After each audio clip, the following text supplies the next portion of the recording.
Okay, guys, we're going to do a quick aside here. We have not done printer profiling in this class, right? So we're going to look at it really quickly today. I'm going to show you hopefully a couple things. We're going to go through this pretty quick because a number of you have been through this. So I'm going to do kind of the abbreviated version. I do have a recording going on this. You'll see some of this on screen. You'll hear all of it, but you won't be able to see the actual measuring part. But anyway.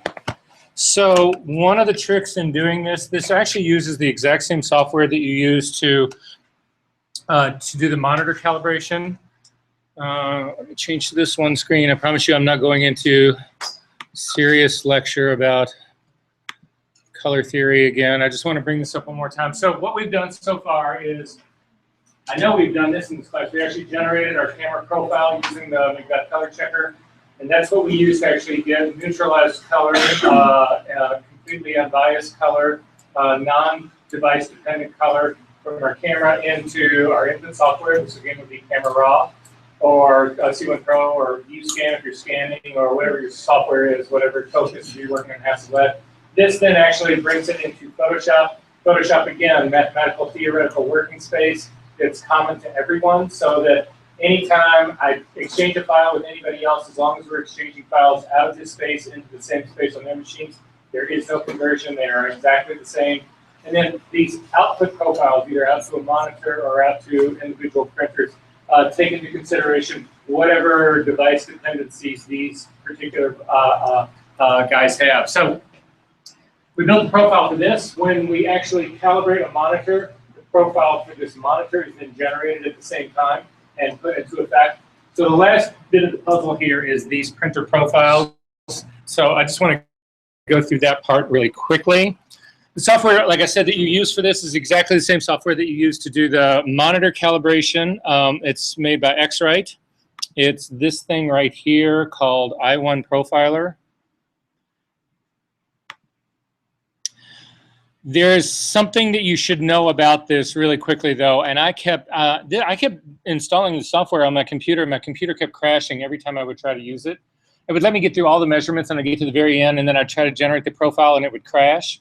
And the reason it was because I actually had the puck of the monitor calibrator. The puck was plugged in while I was trying to install the software, and if you got that plugged in, it corrupts the software. Now, I would think, since this thing has got to be, I don't know, a decade old, that somebody, I've been on a rant about software designers all day today. You would think they would figure out that was kind of an issue, right? Because wouldn't you think, okay, I'm going to plug it in, install the software, and do it? It seems, no. So anyway, word to the wise, install the software first. Go ahead and run the updater on it to make sure you're running the latest and greatest, and then plug your whatever devices in that you're actually going to use. So I'm going to show you what this device looks like before we actually start using it. This is the big boy version of it all. Now, this guy, as far as your monitors go, will not make a better monitor profile than the puck that I showed you. However, the puck that I did show you will not generate printer profiles. It also, this thing will actually generate profiles and do calibration of all sorts of stuff. So for those of you in the back, I need you to stand up and come over here, watch your eyes, because I'm going to turn on these lights so that we can take a quick look at this guy. And then we'll show you really quickly how to use it. And then we'll start doing, today's going to be a good day, I feel like. All right, so you cannot take this out of the building, but you can actually use it. So you can print these targets at home if you're wanting to profile one of your printers at home or some other printer. As a matter of fact, I've actually used this to print CMYK printers to do, I did a whole series of promo pieces that were printed by a company that's, their printing facilities are down in the Loop. And I actually had them kick out a set of test targets for me. I did the profiles on this and then did all my CMYK conversions, and they were flawless. So this thing will profile anything. At any rate, there's a number of pieces to it. Most of this stuff, like this weird, I feel like I'm in the doctor's office. Like, you know, stick up your tongue. No. All of this is designed to hold this. This is a spectrometer. This is really the brains of it all. All of this is designed to hold it in different places. For our case, though, and the stuff that we're doing right here, you don't need to worry about holding it anywhere. So this is the guy right here. This is a spectrometer, which basically means what this thing does, it measures the wavelength of light. So it's not trying to do some arbitrary idea of what color is. It doesn't really understand color. It understands wavelength, which is basically what color ultimately ends up being. So at any rate, so this in itself is measuring the purity. It's a pure measure of color. It's not impacted by anything else. There's a little cradle for this thing that looks like this, and this little cradle is important because if you, can you guys see this? Or if you can jump over there, whatever. There's a protective cover on this. If you undo this part, whatever, you reveal the calibration target. This thing needs to be calibrated before it can calibrate what we're actually doing. Does that make sense? You'll see in the instructions when we get to it, but you cover it up because you don't want to use this. You don't want to leave this thing open unless you absolutely have to. You only leave it open when you need to. Anyway, this sits in a protective cover like this. There is a USB connection to this, so it's a USB 3 connection. No, USB 2 connection. Anyway, it sits in like this, and then this guy simply plugs into your computer. Like I say, don't plug this in until you've got software installed. Then once you get the software installed, if you double click on it, you can either watch my screen or this screen up here, it doesn't matter.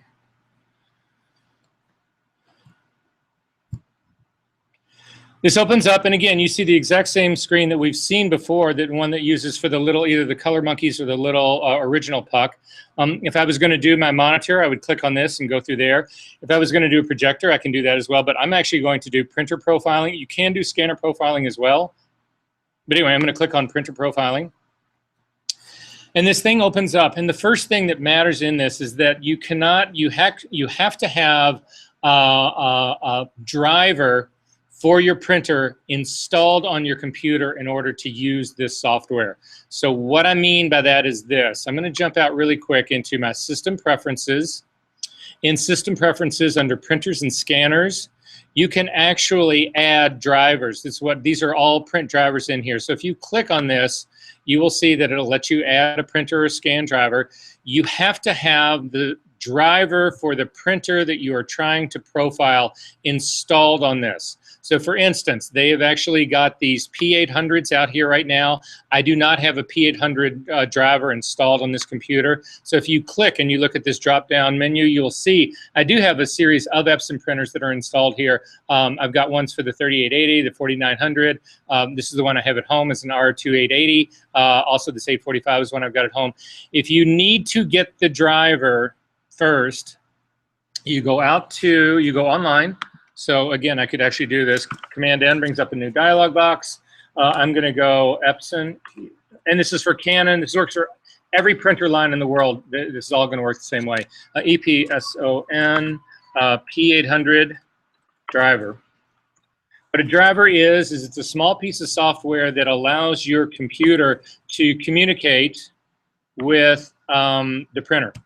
So it's the go-between. So you get to this stage of the game, and it's going to say it actually is recognizing my OS. So again, if you were using a different version of Mac, or if you're using Windows or any of that kind of stuff, whatever, you would pick your software here, and then you look at the stuff right down here, and you can see that the drivers in the utility combo pack, you would simply download this, run this guy, and it would actually install that driver for you. I'm not going to take the time out to actually do that. But once you run that software, then again, you would come up here to your system preferences and click on scanners and printers. It will be somewhere in this list. The fact that you loaded it will actually show up here in this list. It will also show up in the software that we're actually using right now. Here. So in my case, since I don't have the P800 in here, I'm going to show you how I would do it for the 4900. So you would select the Epson Pro 4900. You'll see that this was set up to be was originally a CMYK printer setup. You can actually profile CMYK printers. That's what this guy is.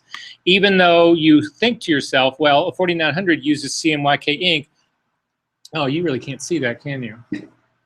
Sorry. Let me kill one of these lights. Better? Yeah, right? Okay. You think an inkjet printer is a CMYK printer. However, that's not true. An inkjet printer actually expects an RGB input file. That's why we don't have to do conversions in Photoshop to actually print to an inkjet printer. It's expecting RGB, and once this goes through the Epson driver itself changes it it does the conversion to CMYK. If you do a conversion to CMYK and send it to an Epson printer, it will change, the driver will do this for you. It will change your CMYK back to RGB and then reconvert it back to CMYK and print it out. Something you don't want to do. So at any rate, I'm going to say it's the 4900. It knows it's an RGB. The next thing you need to select your target size first. So right here, you can select the target size. By default, it is a medium target. And you can see up here, it's got 800 patches. There's 800 color patches on this target. If you go to the small target, you'll see it does 400 patches. And if you go finally to the large target, it actually does 1600 patches. My suggestion to you, using the most exhaustive method of the most intensive method of measuring on this of the largest of targets takes about 10 minutes. Because this target is so much larger, it's far more nuanced, it makes for a better profile. So this would be what I would suggest you actually use. So again, and you're not having to do this once a week. It's not like you're having to do this the way you have to do monitor calibration. So at any rate, then the last thing you do is your paper size. And you can see in this drop-down menu that you can actually pick different paper sizes. If you are using the really big target, what it ends up doing is it ends up printing out that target on 4 different pieces of 8.5 by 11 piece of paper. So you can see I've got a big target right here. If you want to get the big target on a single sheet of paper, this is a Super A3, or no, this is Super B, sorry. A 13 by 19 will take the entire target. If you don't use this again, this is actually the small target that's printed out on simply an 8.5 by 11. You can print this out though on 8.5 by 11. It'll just give you page 1, 2, 3, and 4. It'll give you all the different pages to actually print this thing out. So again, I am going to show you the small target just because it makes it for much faster for demo purposes. So that's the way we're actually going to go about doing this. So once you print this out, it's a good idea to do the printing out from this guy right here. So when you do this, you'll get in here. Again, we've got the Epson 4900 going here. We've actually got this large target. I'm going to change it to small just so it looks more like what I'm doing right here. And I would go ahead and then print this out and kick print from here. You can actually save these targets. And you could save this target, it saves it as a TIFF file, and then you could open that up in Photoshop and actually print it out from there. However, there's problems with doing that, and the biggest problem is you cannot completely 100% shut off color correction in Photoshop. You used to be able to do that, you cannot do that anymore. So printing this out, the idea of trying to print this target out is you do not want any color correction on at all, because you want to know what the true uncorrected nature of your printer really is.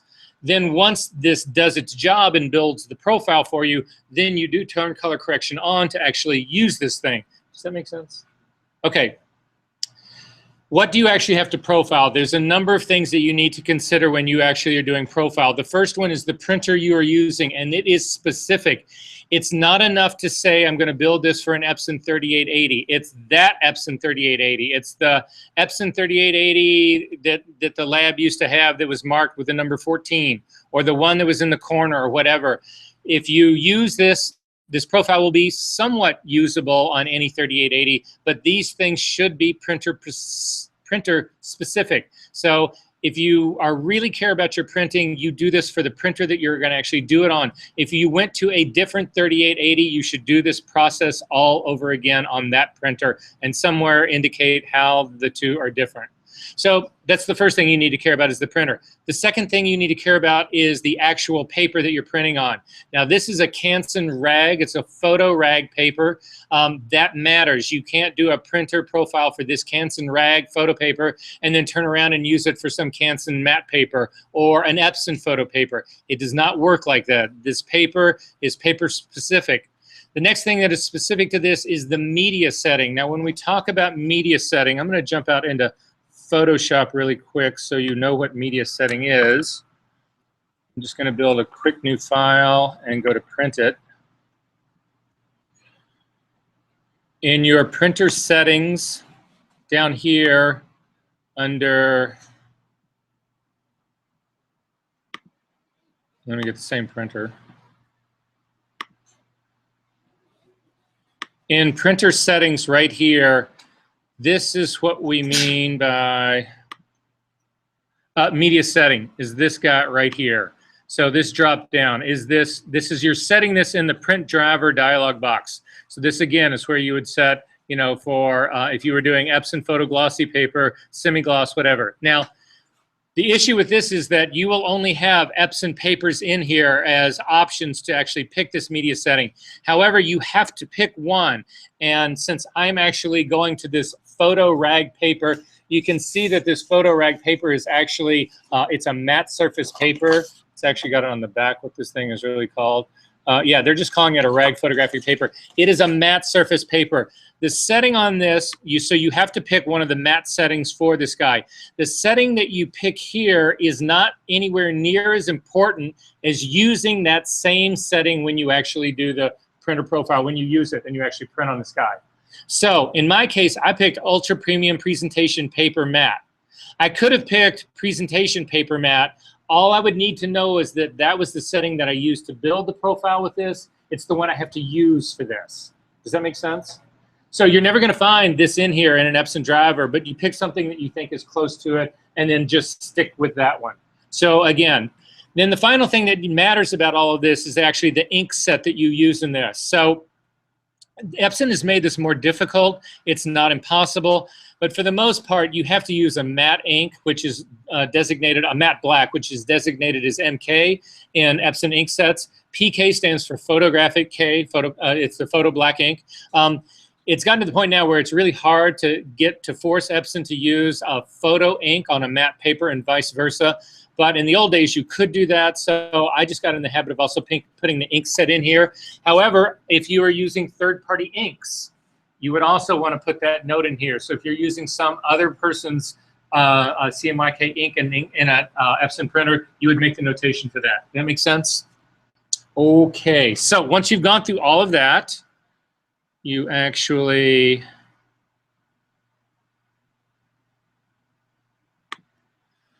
all right, so we printed the whole thing out. In terms of, there's a couple other things that you can use here. In this patch layout, you can do a custom layout. There's no reason to do that. That will only confuse the software. The units, it also doesn't matter whether you do this in inches or centimeters. It makes absolutely no difference. You would then hit print and you will get this. Or if you do the big target, you'll get that. If you do the medium target, you get the one in between. Once you have done the printer for that part, then you hit the next button. When you get to the next button, it's going to walk you through what it says that you need to do. And the first thing that you need to do is you need to open up this cover to calibrate the spectrometer. So you slide the cover open like this. You put the spectrometer back on top of it. Now, I'll show you really quickly. If you look at the spectrometer, there is a button on the left-hand side and there's a button on the right-hand side. These two, when you want this thing to actually do a measurement or a calibration, you pinch these two things. That's what will activate it. However, you can also activate it right here from the software. It's just showing you here. You can do it either way. So I'm going to just hit the calibrate software button here. So what it's doing right now is it's actually measuring that white patch and it's recalibrating itself. And now that this part is done, it's actually ready to go ahead and do the measurement. Now, the original setup that we did, when we picked that small target, is the target that this thing is now expecting. So you cannot start out with a small target and then expect to measure this big one, and you'll see why in just a second. So it's going to say that we need to set this thing up on this easel. And this easel is designed to make this a simple, fast process. This is what it looks like.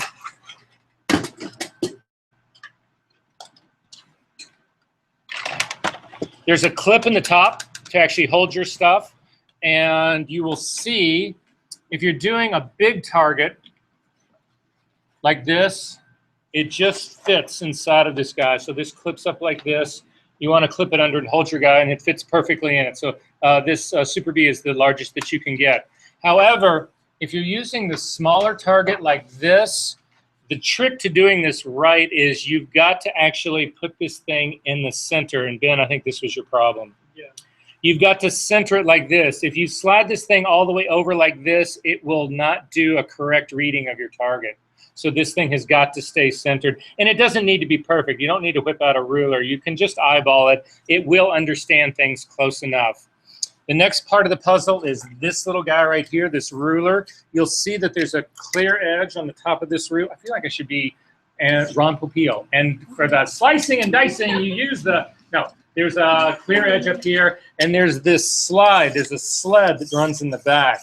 This sled is designed to fit in the 2 grooves that are on the back of that spectrometer, and it works like this. That fits in like this. You'll know when it actually kicks in to actually control this thing so that it makes the measurement really quick and easy for you. So to set this up right, I would close up the calibration target because you don't want it to be, you just want to keep it as virgin as you can. To set this up, you put this clear edge up at the very top and you line it up on your top row like this. So you can see I've got little marks on the outside that actually set it up to read this top row. Now you take this guy, the spectrometer, and again, it's those 2 holes in the back, those 2 fit into the cleats up here, and you'll know when you get it in because then this thing will actually slide back and forth. Now, there's a setup that you also need to know that's right here in the software. You can do this, and I suggest that you do this. You can set this up as a single pass or as a dual scan. What dual scan means is that you are going to read the first row going one direction, and you're going to read it a second time going backward, going in the opposite direction. That gives for a better quality profile. It takes twice as long to do it, but it's worth it. Again, using dual scan on this target right here, which is the largest of them, takes about 10 minutes from beginning to end to scan it. So that's what, but I'm going to use the single scan just to make this whole process faster because we got a lot to get through today. So the next thing you do, and it will actually tell you what to do. It's going to say that we are now going to measure row 1 on page 1.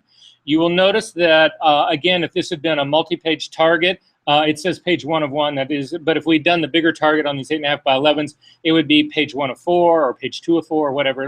You can always go back to this part and it will tell you what you should be doing and where you should be. There's a series of row numbers that are on the side of this, and it'll tell you this whole thing is going to actually walk us through this. So to use this thing, you need to make sure that you have the sound of your computer on because you're going to get an audible signal about this when this thing is actually ready. There's a scanner in here, and the scanner actually has to be charged up before you can start the measurement. So if you click on this thing to activate it and start to move it too soon, the charge hasn't had a chance to fully build yet. You will get an error message on this screen. So what you do is when you pinch this thing, you wait to hear the audible. It's just a blink. You'll hear it when I actually go to do this. You wait for the audible and then do the measurement. So this is how it works. So I'm going to pinch these 2 things. You got to pinch both sides, and you hear that boom. That's telling you it's ready to go. And you just take this guy and you drag it across row 1 and you let go. If you get the 2 blinking green arrows, little moons, half moons on the top, whatever, that is an indication that you did it right, everything's hunky-dory. You'll notice also on the screen that this ruler now has dropped down to line 2, and it's also telling you to measure row 2 on page 1. So you simply drag this thing down to, again, get the lineups with that next row, and you do the same process again. You click and wait for the noise, and drag across. And that part was good. 2 green lights, I'm ready to go to the next one. There are a couple of mistakes that you can make, and I'm going to show you. The first one, I'm going to click it, and I'm not going to wait for to hear the audible. I'm just going to drag it across. This is what happens. 2 blinking red arrows. You get an error scan that says the scan started before the lamp was ready. Please do it again. And again, the little ruler line hasn't moved, and it's telling you do row 3 again. So again, click and wait. Drag across, and you're good to go. That's one error, possible error. The next one is you go too fast, like this. Even if you wait for the audible, which I didn't do, you're going too fast. And again, you'll get the error message reading here. Just make sure it's confused. It's saying, no, that didn't work. That was not right, whatever. Do this again. You can also go too slow, like this.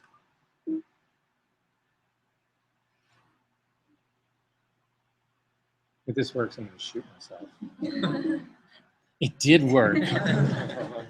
That just doesn't seem right. But at any rate, those are the errors that you're most likely to get. I'm actually going to come way down here and measure an entirely wrong row. That's another error that you can get.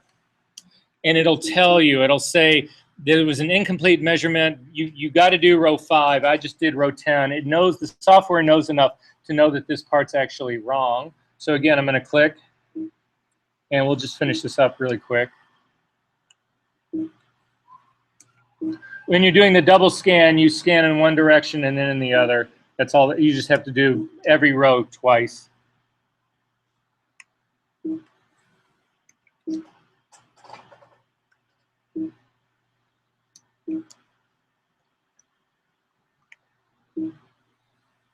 Now,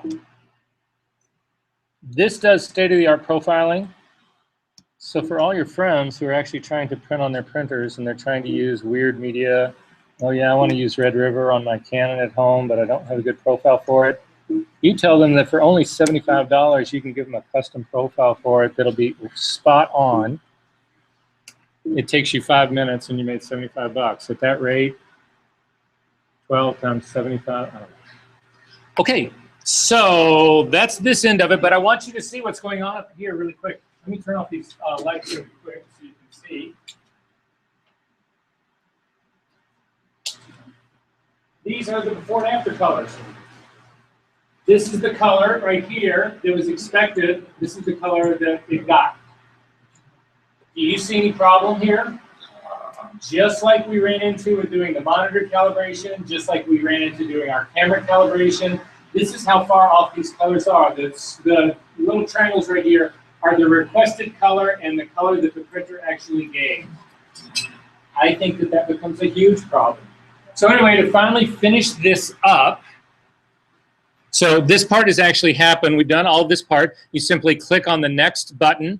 In this case, this lets you change the illuminance. Now, I suggest that you actually leave this as the standard, and also you have a drop-down menu here. You can actually, doing the standard illuminance, and then you've got the entire standard set that's right here. I would leave this at D50, which stands for daylight 5,000 degrees Kelvin. That's what this is for. You can get more specific about this. However, again, as we talked about this earlier, your eyes, human eyes are adaptive. So the idea that you would generate this for a specific lighting situation seems to be pointless to me. But nonetheless, it's a possibility. You could do that if you knew, for instance, you were going to do a print that was only going to be viewed under F7, which is a fluorescent lighting is actually graded in 1 through 12, and these would be the different grades of it. So if you knew, for instance, that it was only going to be an F7, that you might make this profile specific to that lighting. If you do that, though, you need to add that information to the profile itself. In my case, I would just say leave it here at D50, and then you can use this profile pretty much under any general lighting. Hit the next one again, and it's ready to go. However, it's naming the profile Chart 400 Patches. That is meaningless. So I'm going to get rid of that name. And what I'm going to call this instead is Canson Rag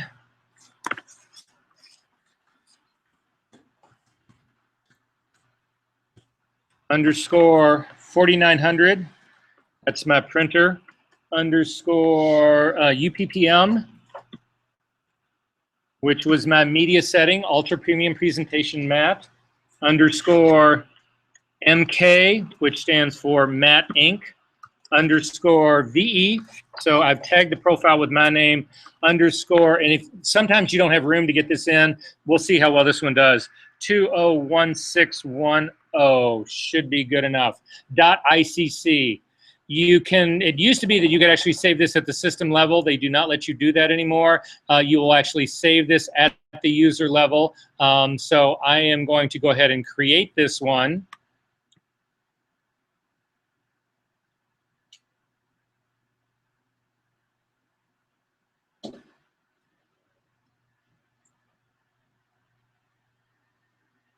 You can see it gives you a percentage counter so you don't have to lose your mind. Okay, we're almost there.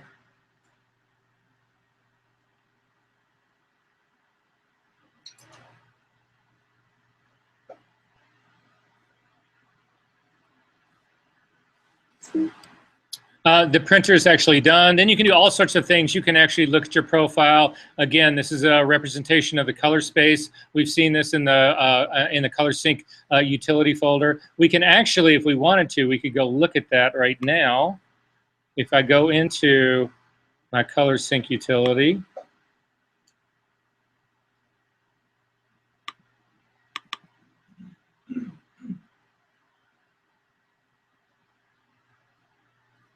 into my profiles, I'm going to set Adobe RGB as my profile space. I'm going to ask it to compare. So I'm holding this for comparison. In my user profiles, hopefully I can find the thing that I just made. It's right here. This is what my monitor can show me. This is what that printer can print. That's the mismatch that's happening right there. So you guys can actually see it. Yeah, that's sobering, isn't it? The way you would actually use this thing, so now you're actually done in this program. You can quit out of Profiler. If you were going to use it to print, again, I'm into Photoshop. I would come down to Print. Dialog box opens up. I would say that Photoshop is going to manage color. I'm on the 4900. In my printer settings dialog box, I would make sure that, again, my printer setting was still set to using that premium presentation matte. So this guy, again, my media setting is what I need to make sure that that part's set. This is the matte ink that I was actually using. That part is all correct. I would hit save as far as that part goes. The paper size on this is wrong, or no, it's not wrong. It's just my image is really small. I would have black point compensation ticked. That's something you definitely want to keep on. Photoshop is managing color. And then in your drop-down menu, you can come right down and you can, this is the printer profile I made, is right here. And you would pick this guy and hit print, either picking relative, colorimetric, or perceptual. We talked about that last week. Are we good on this? Any questions? Okay. We're done with that. Oh, one last thing to show you guys. If you want to actually grab that printer profile and turn it in as an assignment, or if you wanted to actually use this on a different computer, because again, everybody in this room has got the same Adobe RGB. So could I give the profile that I just made for that printer? Could I give that to Peyton and have her, could she use it? If she's using the exact same printer, the exact same media, then it's a perfect profile for her. It doesn't have anything to do with the computer she's actually working on, because again, all of that information is coming out of that mathematical Adobe RGB or ProPhoto RGB space, and hers is exactly the same as mine. So the computer, as far as your printer profile goes, does not matter, but the printer definitely does matter. So I'm going to just put that over there really quick. Yeah. When you're reading the ink on there, yeah. Does it matter what the light setting is? No. No, this thing, so the question Peyton is asking was, does it matter if lights are on, if the room's really light, if there's a bunch of daylight coming in the window? None of that matters. The spectrometer actually sits down on top of it and shuts everything else out. So your ambient light for the printer profile doesn't make any difference.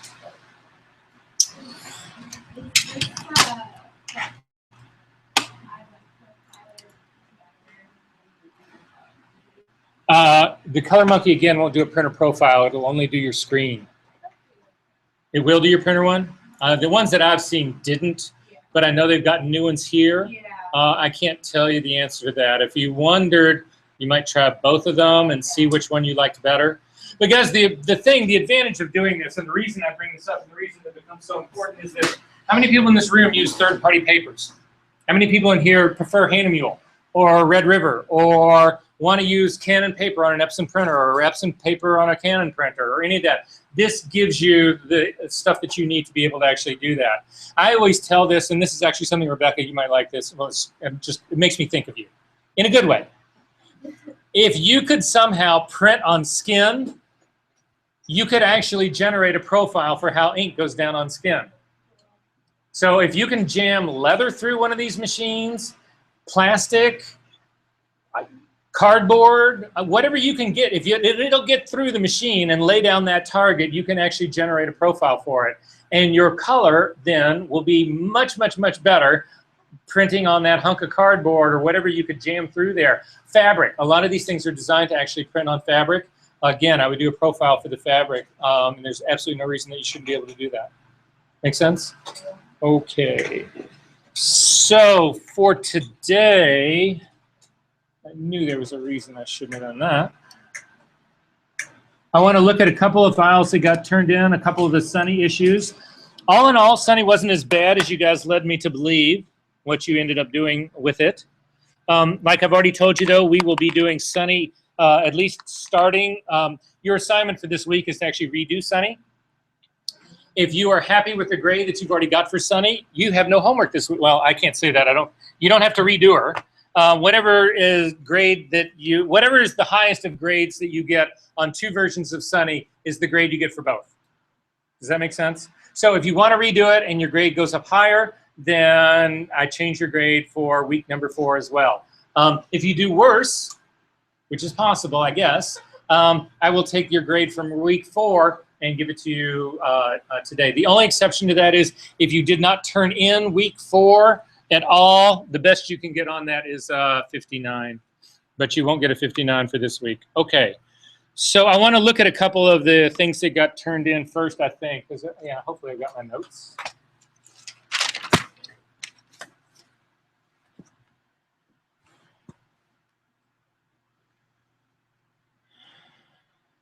All right.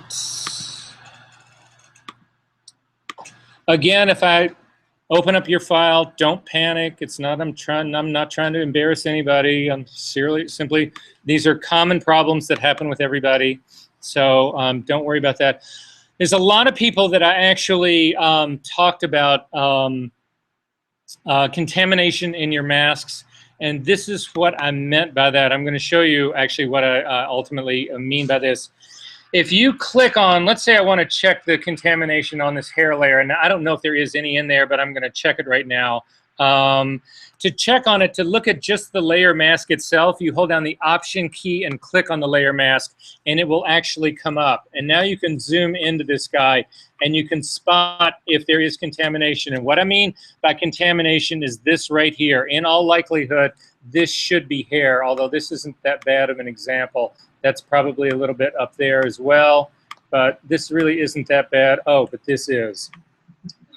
So you can spot right off the bat. Now, when you're looking at the image, just the way it opened up like this, you don't see any mistake that's happening right around this girl's eye. You don't spot that. But again, if you hold down the Option key and look at the mask by itself, you can see that there is something seriously going wrong here. And it would just be the way to spot it. You can also see an area here that probably was in the original mask that simply didn't get cleaned out. The same thing was probably a highlight on her nose or something like that.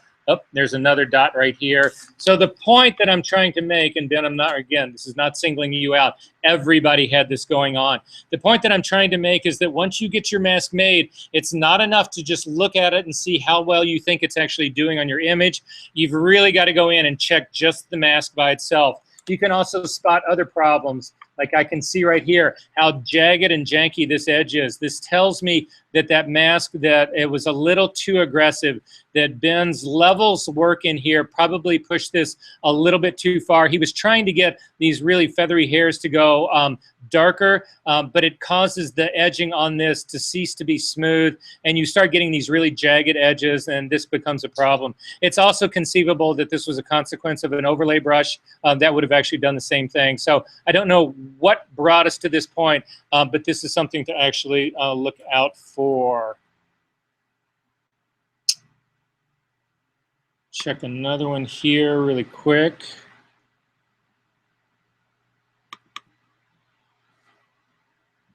In Eric's,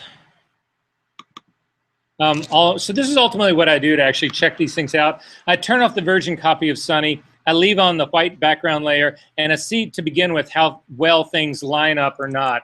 And you'll actually see here that things actually do line up pretty well. You do have an issue here. You see this little white line right here? I need everybody to jump into Photoshop right now really quickly. We need to talk about why this edge exists. Now, one of the tricks to doing this properly, and I'm going to throw this out to you right now so that you can think about it, and if not, it's how we're going to actually knock Sunny out when we do it here in class. One of the tricks to doing this assignment was to do one selection first and then base your next selection based on the first one. So for instance, if you had knocked out the blue background to begin with, you would want to use that very same edge to build the edge of this girl's shoulder. If you started from scratch, if you had just knocked out the blue background and then started completely over and just tried to isolate her shoulder, the likelihood that those two things would match up is slim to non-existent. However, if you took the original one, the blue background that you made, and used that to generate the shoulder of her arm, then those two edges would be in common and they would dovetail together, they would fit. So what I mean by dovetail, it's a term that's used in furniture making, is when you have two pieces of wood that are cut such that they actually fit together and they fit together perfectly, like my fingers won't. But does that make sense what I'm talking about here? So if you start a brand new file for me, so simply hit Command-N to bring up a new file. I'm going to do an 8x10. Again, I'm going to change my drop-down menus to inches. I'll do an 8x10. 300 ppi is fine. And go ahead and leave black as your background color. To get to black, you can either select it from the drop-down menu, or you can actually click on the color picker and then open it up and just put in 000 for your RGB and say OK. And you'll have a new file that's just filled with black. So the first thing we're going to do is this. I want you to grab the marquee tool, the rectangular marquee tool, and simply drag out a line, just a rectangle in the middle of your image. In my case, I'm going to worry about this right now because you see I've got these rounded corners. And I think the reason I have those rounded corners is I've actually got a feathering on this selection. So to see it, I need to go up to the Photoshop menu down to Hide Others, because now I can actually see my application frame right here. And yes, indeed, I did have 20 pixels in there. So I'm going to Command-D to deselect. I'm going to change the feathering up here in my options bar to 0. And go ahead and hit the Enter key and do the same thing again. Simply drag out a line. And I'm going to jump this to its own layer, Command-J. What Command-J basically does is a copy and paste. And you can see, if you turn off the bottom background layer, that you've got that square sitting right up there, and everything is fine. If you turn this back on again and hover over, you don't need to select the top layer, even though it is selected, it is highlighted, it wouldn't have to be. I want you to load this thing as a selection. So simply Command-click on it to load it as a selection again. Come back down to the original background layer. We're going to jump, but again, I don't want to jump what I've already jumped. I want to do the inverse of that. So if you go up to the Select menu and you come down to Inverse, you will see that the marching ants didn't change around this little square, but you do get a second set of marching ants that are around the very edge of this guy. Now, illustrating that this frame or border is what has actually been selected, and Command-J that, and it'll jump it to its own layer. Now, if you turn off the background, in my case, you can actually see a very small line that's happened right here. This is a display anomaly, and the reason this is happening right here is that this is not showing me my image at 100%. I'm at 25% here right now. This is not really there. That blank is not really there. And to prove it, if you hold down the space bar and the Command key to temporarily get the magnifying glass, I'm going to magnify just the corner. When you click once, you go to 33%, you see the anomaly happens on the other side. At 50%, you've still got it, but at 100%, it's gone. Or at 66%, it's actually gone. So don't be deluded into thinking that that is actually what's really going on here. That's actually an anomaly. Those things actually did dovetail. They fit each other perfectly. So if you turn one on and off, you'll see it actually fits perfectly. So if you've done that, we're going to change this up now. We're actually going to come back out to our original background layer again. And this time I do want you to actually add some feathering. So go ahead and select the rectangular marquee tool. Put in a feathering of 20. Now what this feathering will do is it softens up that edge. Instead of having that razor sharp edge like we just did, and it's going to cut out that hunk of black, we've now got a much softer edge. And we're going to do the same trick. So turn on the background layer, turn on the eyeball to make sure that it is selected. visible, and make sure the background is highlighted to say that it is selected. And now click and drag out another rectangle, and you'll see, like mine was before, you actually have softer corners on this. Command J will jump that to its own layer, turn off the background layer, and turn off the two top layers as well, because you don't want this to confuse you. And you'll see exactly what it is I was talking about, that you've actually got the selection on the edge it changed in opacity. We started going from a solid 100% opacity here to lesser and lesser opacity as you go through to finally when you get out here where it is completely, there was no selection that was made at all. So I'm going to do the very same trick I did again. I'm going to turn on the background layer. I'm going to make it active. I'm going to hover over that soft layer. In my case, that would be layer number 3. I'm going to hold down the Command key and click Shift to load this. Make sure that you are on your background layer again. Invert this selection again. So up to the select menu, down to inverse. Again, you get the marching ants around the outside, and Command J to jump this to its own layer. And then turn off the background layer. Now, in my case, I would have thought that those things would have dovetailed perfectly. Again, they don't. So you see this transparent border that I've got. And this is what's happening and why this is happening. You remember when we were talking about using opacity, how opacity works in Photoshop. So we're going to take a look at it again right now. If you can, go to the very top of your layer stack and simply add a blank layer on the very top of this guy. Let me just shorten up my layer stack just a little bit. Okay, so up to the very top, and just add a blank layer on the very top. And then hit the B key to get a brush. Hit the D key to default your foreground and background colors to black and white. Hit the X key to bring white to the foreground so that we're actually going to be painting with a white brush. Come up to your brush palette. Click on the drop down. I want you to use 100% hard brush, so completely hard brush. Make sure that your blending mode is normal, your opacity is 100%, and that your flow is 100%. And click and drag a line out, and you can see that that is putting down 100% opacity of this.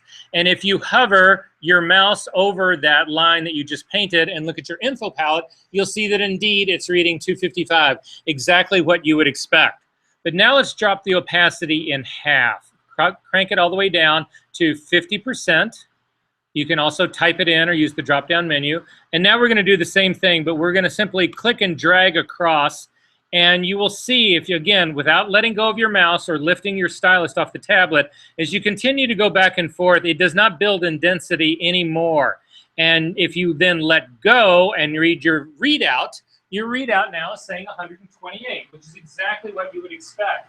What you would expect that's happening in this is that in a fully brush that was set at 100% opacity, then you would go from 0 to 255. It would be exactly that range. But that would be my 100% would be right here at 255. If 50%, you would imagine 50%, then again, it's going to be right in here at 128. And that's indeed exactly what happens. However, some people would think that now when I paint across this again, it should be 100%, right? It was half the first time, it should be half again the next time. But it isn't. If you click and drag across this guy again, what ends up happening is this. What Photoshop does is it looks at this area right here. It looks at the distance between where I'm at that 128, what the maximum of this could possibly be, which would be 255, and it does 50% of this. It's 50% of this range right now, which is 64, roughly 64, and 128 is 2, 3 here, 5, 1 with 1 here, 212 is my guess. What are you reading on this guy if you hover over it? 192. Well, close. 2 and 3 here, 5. Anyway, so what you see is happening in this, if we do another stroke across, that every single time it's doing 50% more of the distance that's actually in between. This is exactly what's happening here on this edge. You can turn that layer off. The reason that we are getting this edge right here is that the first one, if you turn off the border, this first one is a 50%, it's fading, it's running from 100% down to this. When I lay this other one on top, it is now a combination of those two. So right here in the very, very, very middle of this guy, you will get 50% of what should be black, or half of what should be half. And if you hover over this, I'm actually getting a 0 reading because this is completely transparent. If we put a layer underneath this that's white, you'll actually be able to get reading values on this. So change your, go ahead and turn your background layer on, but change it to white. I'm simply going to, because white is my foreground color, Option Delete will make this white. Now if you zoom in to the middle of this guy, I should be getting in this exact middle range right here a 64. And that's exactly what you would expect, because in that middle region right there, what you've got is, it's this range right now. It's from this midpoint. So our first that we jumped to the layer, the small square gave me a 50% edge. The second one that I put on it is 50% again, but it's this range that's going from 128 to black. So my first 50% gave me 128. My second 50%, which is in this range right here, it's 50% of that. So right in that area, half of the distance between 0 and 128 is 64, and that's exactly what you're reading. So this happens, and it happens throughout Sunny, and it's just something that you will never, ever, ever eliminate the dovetailing part of it. So this is my suspicion about why this white line exists right here. That was a long way of putting that, wasn't it? Okay. A number of people did this, and again, not that it's completely wrong. I just want to show you the consequence of this. We're going to look at Rebecca's really quick.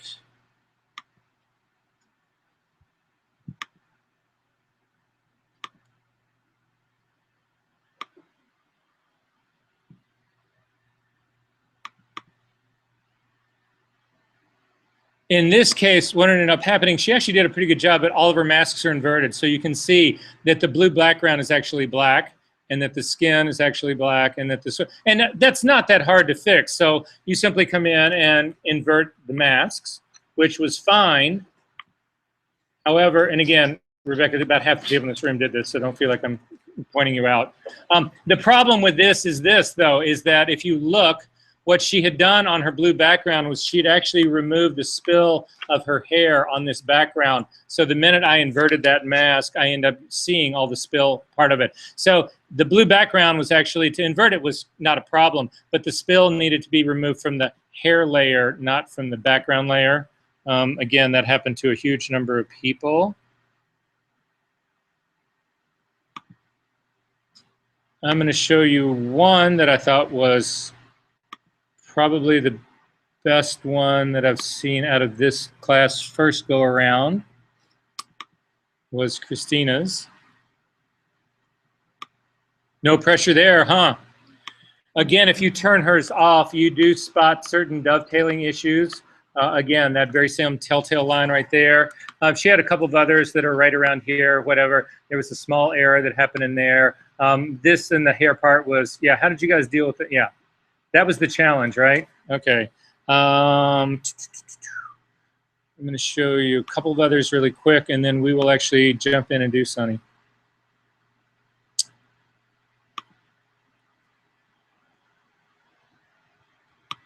Clarissa's is actually one that you can spot the contamination in.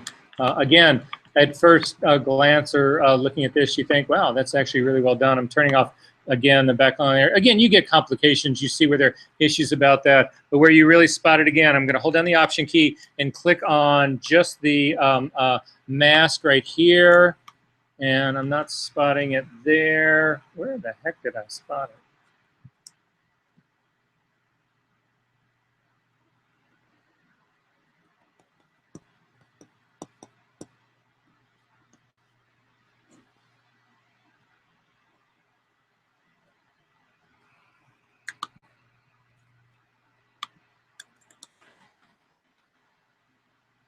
There.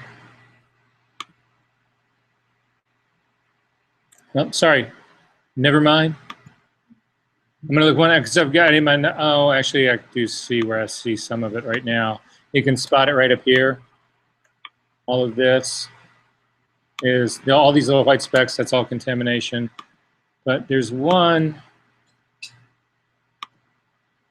Look at Roxy's really quick, possibly.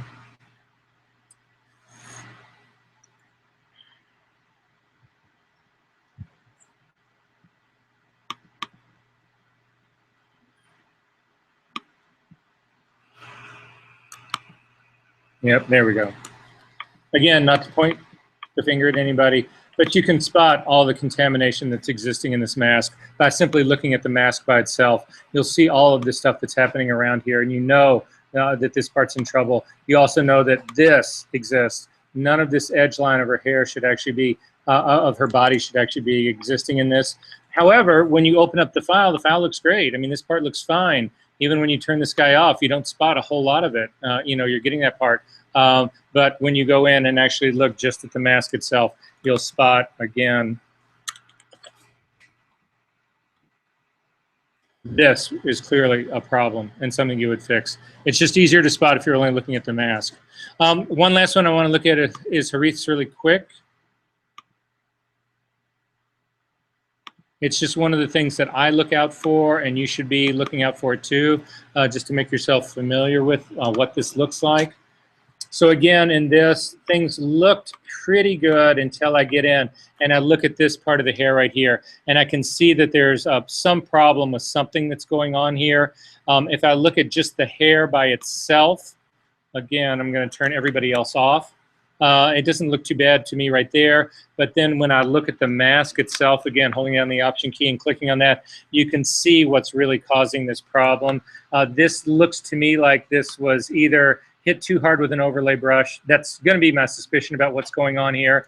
I also think that there's another problem in here. We haven't talked about, we've only touched on spill removal really quickly. We're going to deal with spill removal in a big way today. But this also looks like when he removed the spill from this, to see, I'm going to turn off the hair mask and just see what this thing ends up looking like. I'm going to turn off everybody else as well. This problem is not in, oh, I'm doing it on the skin layer. Never mind. On the hair layer right here. What it looks like happened to me here, Harith, you can see that there's no tonality, there's no shift in this. What I think happened is this, one of two things. When you were trying to remove the spill, and actually I'm going to make a copy of Sunny just to show you the difference. Let me simply make a copy of this. I'm going to bring it up here, and I'm going to use your layer mask again. So I'm just going to put this up on top, close this guy up. This is what your mask looks like in this. So that part was actually done pretty well. But when you went to remove the spill, again, we're working on the pixel layer itself, not the Sunny layer. If you pick the brush and the B key, and to sample Sunny's hair, again, hold down the Option key, click, and that samples her hair color. I'm going to make this a much smaller brush using the bracket keys. I am going to make it a soft brush because I want to spray this in slowly like this, maybe a little bit larger. If you leave this on normal, it actually does exactly what it looks to me like happened to yours. It comes in and it paints this, and what you end up seeing, never mind, hang on. Check to make sure your opacity is all the way up. This looks like this is in, what ended up happening is it makes it all one color like that. That's one option. I'm going to undo that instead. The second option would have been, you could have gone too far down here. Color is the option that we want to use. We want to keep luminosity. Luminosity is what is giving me the highlights and the shadows in here. We simply need to change the color of this. I want to keep all the highlight shadows, which is giving me all the detail in this. I just want to change the color. So if you come down and you do color, it works exactly the way you want it to work. And you can see, even if I paint over the regular hair, then I'm keeping all of those. I've changed its color, but I'm keeping all the highlights and the shadows. However, if you go too far and you go to luminosity instead, then this does exactly what the other brush does. It changes the luminosity, which would be all of those shadows and highlights, to the one color, the color that is the foreground color here. And you ruin it that way as well. Are there any questions about this? All right, so let's jump in and do Sunny. You can do this on the version of your file that you're actually working on, or you can do this on a brand new one. It doesn't matter to me. If you're going to work on the one that you've already done, let me suggest this. Don't work on the one that you've already done, because I'm afraid what will happen is you're going to get confused about all of this. So I would start with a virgin copy of Sunny. So if you go back into your week 4 file, I think is where this is. And there's another one in week 6. You may want to start this from scratch. There's no reason that you can't then combine the two if you end up finding that you actually did a better one to begin with. So I am going to start with a virgin copy of this guy. All right, I'm going to double click on the hand to get it up to start here in the beginning. And the first thing that I'm going to do is actually go after the blue background. This is exactly what we did before. Let me get my channels up just a little bit.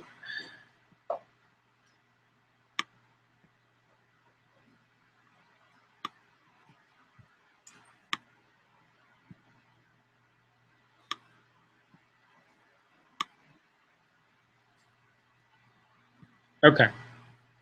So first things first, I'm going to look through my channels to try to find the greatest amount of contrast. And what I'm most concerned about, I'm not really concerned about her shoulder separating as much as I'm concerned about her hair separating. So I'm going to zoom into this part of her hair and look at it and see where I can get the best amount of separation. So that's what my red channel looks like. Not really good. Look at the green channel. It is a little bit better, still not that great. Look at the blue channel, and it is the best of all.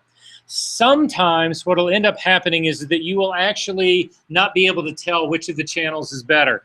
In that case, I would argue that it doesn't matter which one you use, but there is also a way that you can tell. And the way you can tell is to actually try to drop your points, your measuring points, your color sampler points.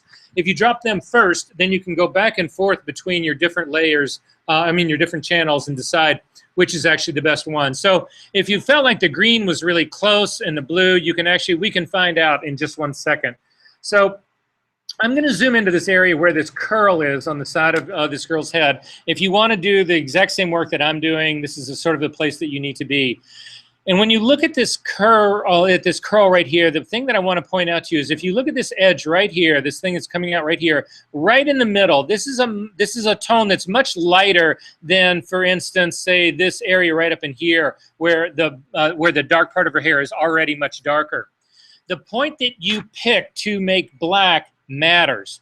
This is as much art and voodoo and magic and science as you're ever going to have in doing this kind of work. There is no hard, fast rule to this. All I can tell you is that if you pick the point correctly, you end up with a brilliant mask. If you pick the point wrong, you end up with a really shitty mask. And here's the trick. If you hover over this area right up here, it's this junction right up here, this big area, and I'm sort of right in the middle. I'm hovering over it, and I'm looking at my photo readout. My RGB readouts are 31, 31, 31, pretty dark.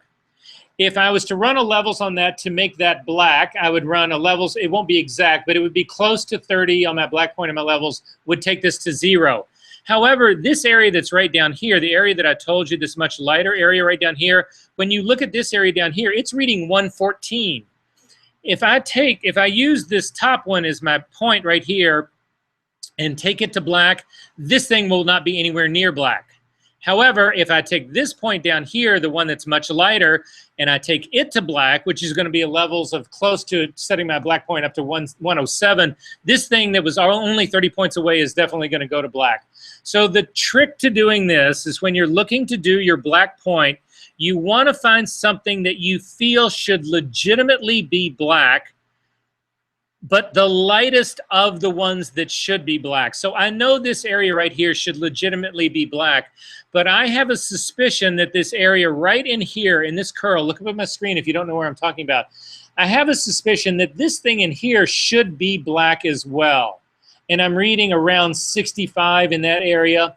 The area down here that I was talking about, I actually think that that is, the strands of hair are pulling apart down here. I actually think this is semi-transparent.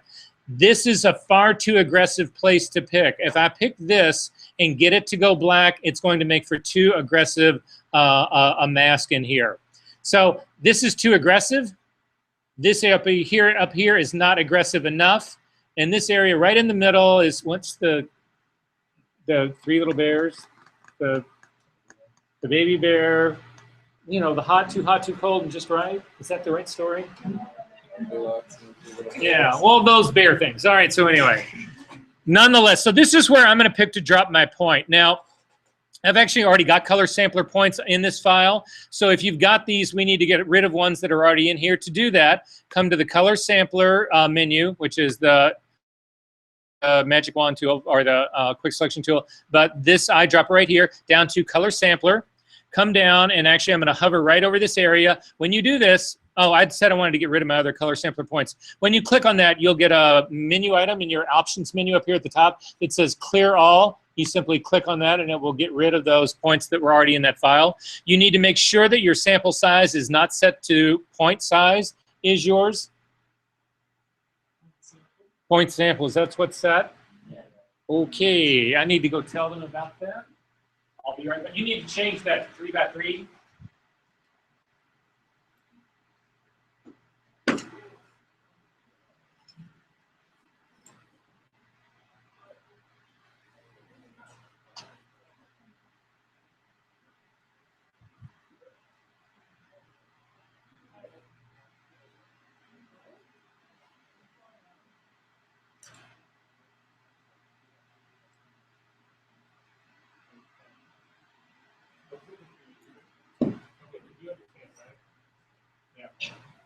Okay, so change that to 3x3.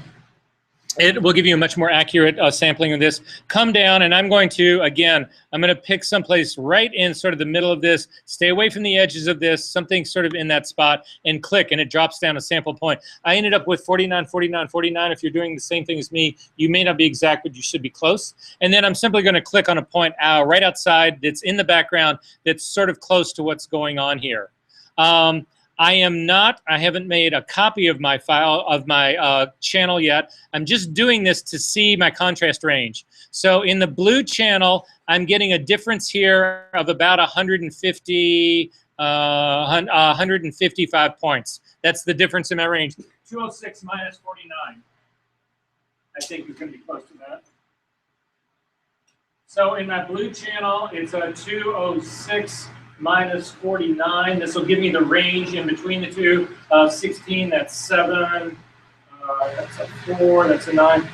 57. 157 tones separate those 2 points in my blue channel. If you then click on the green channel, you can see the very same readout. In the green channel, I'm 47 to 170.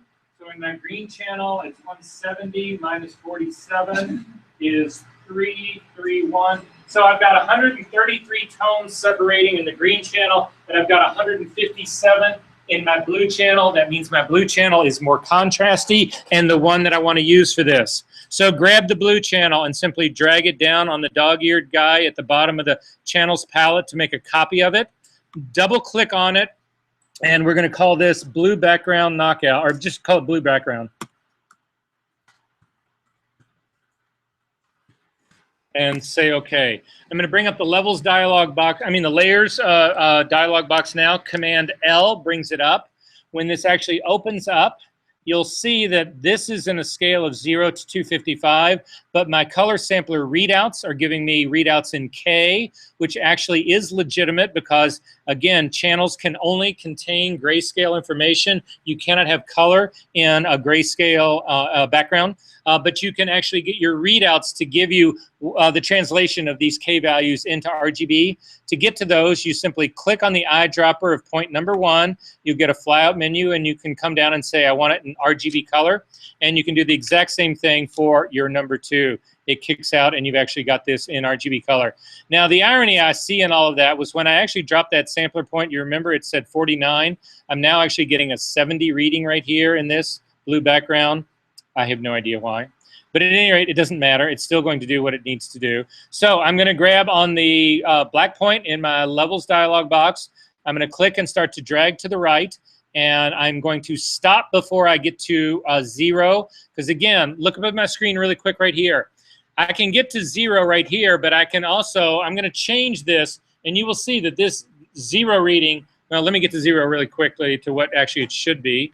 That's a 0 reading right now, but as I continue to drive this thing up higher and higher and higher and actually ruin my mask entirely, I'm still getting 0 readings right here. So the point that I'm trying to make in all of this is that you want to actually bring those levels up just to the point that you are close to 0. Stop, and then go to your arrow keys and dial it in so that you get the least amount of possible correction that will do the job for you. This will keep the best quality of edge that you can actually get. Now I'm going to do the opposite with the white point slider. I'm going to drag it back.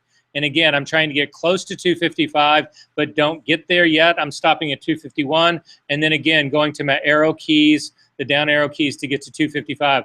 When you do this, you need to recheck your first point. A lot of times when you change the white point, it will actually change the black point as well. So you would just revisit this black point to make sure it stayed at 0. And then before you do anything, I'm gonna back out of my screen just a little to actually back out with not doing anything on this dialog box. Again, to get the magnifying glass, you hold down the space bar and the command key. To get the negative magnifying glass, you add the option key to it. I want to back out and then simply hold down this space bar by itself to get the hand. I want to inspect this edge and the quality of this edge before I say okay to this. Another tool that helps me get some sense of what's going on here is the preview button, and I'm going to just select the preview button on and off, and I don't care about her skin. I don't care about this part of her hair that I know needs to go black. It's the edge. The edge is the only thing that matters in all of this. So doing this on and off and looking at that, I'm feeling good about this, so I'm going to say okay. So that's the good beginning on this. I'm going to double click on the hand to kick back out. And I can look around my image to see, and I simply use my hand to go around and see areas that I think should be what I'm hoping they should be. I'm looking at my RGB readout right here. I'm looking at the one at the very top, whatever, and I'm going in this area that's between above her left shoulder. It's above her right shoulder, our left. I'm seeing kind of 255s in there. That feels good about that. I'm looking over here on this right side, on this side over here. That part's good. It should be good in this area right around the point where I did that. But as I come up to the top, in this top right-hand corner, I've got contamination. You can see I'm reading a 248 up here. That's not what it should be. That should be a 255 up there. So I need to fix this corner up there. In order to fix the corner, I'm going to do it with an overlay brush. So I'm going to hit the B key to get an overlay brush. I'm actually going to plug in my tablet right now because this is all the kind of work that you would want to be doing with your tablet. Hopefully find my stylus. Get my tablet oriented correctly. Okay, so the first thing I'm going to do to actually do this, I'm going to zoom into this area. So again, I'm simply holding down Command and Space, and I'm zooming into this top corner of Sunny. A little too far. In this area, and again, no matter what tool you've got, your readouts, it'll give you the readouts, and I can see where my problem is. But I can also tell as I'm getting in here really close to where that hair is that I've got problems in there as well. So I know I'm never going to make this thing completely perfect. So I'm just going to try to do, I'm going to compromise. That's what I'm going to do. However, I've got a problem. When I actually use this brush and I say I want to work on this area that's up here near the very top where her head, or where her hair is actually leaving my screen, or leaving the image, the minute I actually come across my rulers or up into this area, I don't have my brush any longer. It changes back into my cursor. To avoid that problem, we need to work on the paste board, and you get to the paste board by hitting the F key. When you get to the F key, you will see that your image changes. Now when you hold down the space bar to get the hand, you can actually move the image down, and you've got this gray working area around it. This is the paste board, and the nice thing about this is that your tools still remain your tools out here on the paste board. So if I wanted to do some small feathering work in here just like this, I'm actually able to do it. I'm actually able to take advantage of that edge of my brush. So this part's ready to actually fix now. I am going to go to my drop-down menu. I'm going to make this a completely soft brush. And the reason I'm doing it as a soft brush is if you use a hard brush and you actually come in here, you'll actually be able to spot it. Well, here, don't do this, but look at my screen. I'm going to show you what a hard brush does. I'm going to click on hard brush. I'm going to come into this area. Again, I am not entirely 100% certain that my foreground color is white. It needs to be to fix this mask, but I don't know. This could be a 250. I don't really know. To ensure that your foreground and background colors are at their default, hit the D key. Now I know that this thing is a pure white. But now I'm actually going to paint a line. And it's really hard to see it on this screen, but I can actually see that line right here on I can see the edge of that line. If you want to look at my computer, you can actually spot it here. Well, type here, you can see that line right there? You can spot it big as life, right? That line. So that's why you don't want to use a hard brush. Command Z to undo that. I'm going to use a completely soft brush again. I'm going to change my blending mode now to overlay. That will protect some of this hair. And then guys, watch what I do on my screen. This is the easiest way to protect this hair detail, which I need to do. I'm going to actually hover over this area that's really close to this little part of hair. I'm going to click down and drag away from the hair. I'm going to do the same thing a little bit further down, click and drag away, click and drag away, click and drag away, click and drag away. You'll see a little bit of spray went into that hair, but not enough to really damage that really fine hair that's in there.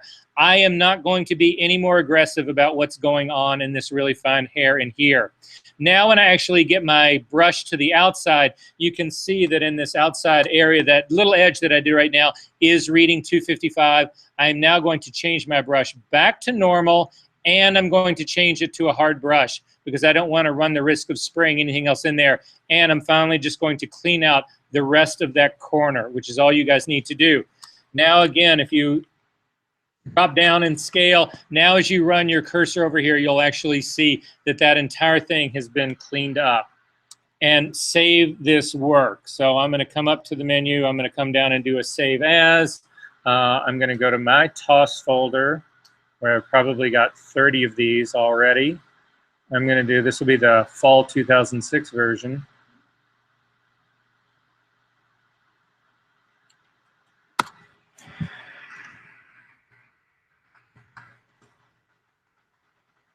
Okay, so that part worked out really well. We've got some other work that we actually need to do on this. I'm going to zoom into this area again of her and look at this edge. So I'm going to keep zooming in a little bit on this. Yes, no, go ahead. So it's got on.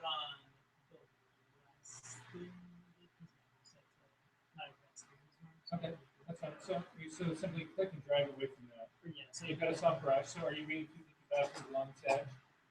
Yeah, you're good there. So then simply go back to normal brush. And a completely hard brush. And then you just need to take care of this one. And I'm just giving you a hard brush because this will still just clean all this out. You can get pretty close to this. You know that your overlay brush has done this. And again, because you're at a hard brush, you don't need to worry about spraying in there. And you should probably are good to go now. Make sure you got your corner up there. Good. And then just hover over this area, not over your mouse, and just hover over it. And you should be reading about 255. Okay. Yeah. Okay. So the next thing I want to clean out here is going to be this black edge, the other edge that's on the other side. I'm actually going to do the very same trick on this, except on this one, I'm actually going to do a little bit more control on this guy. Well, I can see in here areas that I know should actually be. I'm worried about this area right here. I actually think that that's background showing through. So to find out, you see this area that I'm talking about, it's this area right here. I'm worried, I think that that's actually background. If you come up and click on your RGB guy, you can see, yes, indeedy, that area right there is supposed to be background. So is this little area right up in here. You need to know that, so that as you're working on your mask, you're going to avoid this guy up here, and you're going to avoid this guy right here. But the rest of this stuff is hair highlight. So again, I'm going to go to my normal brush. I'm going to make sure it's a hard brush. 100% opacity, 100% flow. That part's fine. I'm going to hit the X key to get black as my foreground color. And I'm simply going to paint in these areas that I know are supposed to be highlights on this girl's hair. I'm going to avoid this area that I know, and I know this guy right here is also supposed to be background. If your brush is too big, if you're actually biting off more than you can chew on this, what I'm really looking for, again, is just to get the edge quality of this where I think this actually needs to be. I'm not certain what's going on in this area right down here. So again, I'm going to go back up and I'm going to check my RGB guy. This area all right in here is supposed to be background. So I need to keep that in mind as I go after this. It's this area right in here. That's all background. This area down here is all background. This area is not. So that takes care of that part. On the other side over here, I'm fairly certain that all of that part is highlight, none of that is background. But as I get down here to the bottom, right above her shoulder, I'm pretty certain that this area under here is actually shoulder, it is actually background as well. But again, I'm gonna simply scooch up to the top and make sure, yep, that area right there is background. So I don't wanna kill that area right there. I've got to leave that as it is. But the rest of this stuff around here, I can actually take all of that to black. You don't need to worry about the rest of what's going on here. I've got this edge of her shoulder. This is the edge of her neck right here. I want to go ahead and get that neck, and I also want to get the sweater while I'm over here in this area. So I'm going to change my brush to an overlay brush. I am going to soften this brush up, because again, this is not supposed to be this like perfect edge. So I am gonna soften it up. I don't think I'm gonna go completely soft on it, although being an overlay brush, it probably wouldn't cause me any problem here, but I'm just gonna go somewhere in the middle, in the 50s roughly, just to get a softer edge. Do not make the brush work any harder than it has to, and this is what I mean. I need everybody to look up at my screen really quick. You could, knowing that this is an overlay brush, you could put the brush right in the middle of your screen, right in the middle of this edge, and click and paint this line in, and the overlay brush should do its work for you.